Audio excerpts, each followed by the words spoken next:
Okay, so here is what we call our power supply evolution, and it's a way to show very dramatic way to show how far along the power supply design has come. If we go back to the mid-70s, we have a bipolar linear regulated power supply, very big and bulky. This thing weighs about 5 pounds and very inefficient and not a very well regulated output voltage. And then in the 1980s, when the first silicon-based switch mode power supplies came along, this is another 100-watt example, similar power level as the previous one. And it's not smaller in size because this is kind of the first attempt, and the ecosystem is not quite caught up with the technology. So, and also the PCB design, you can see a lot of space is needed to place all the components. But this was the start of it, and this was switching around 30 kilohertz to achieve the same. Now this was then a regulated output voltage, so performance was already increasing, and also efficiency.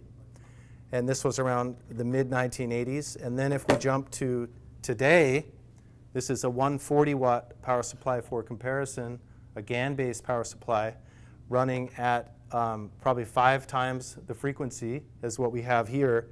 And you can see it's been like a 50x reduction in size compared to the original bipolar linear regulated supply.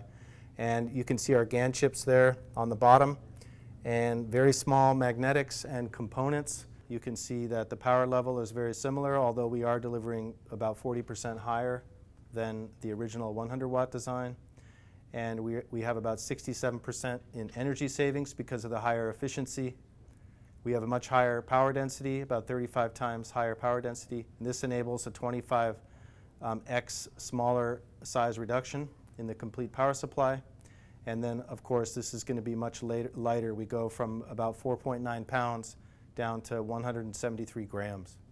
So again, this is showing a very dramatic progress and evolution of power supply.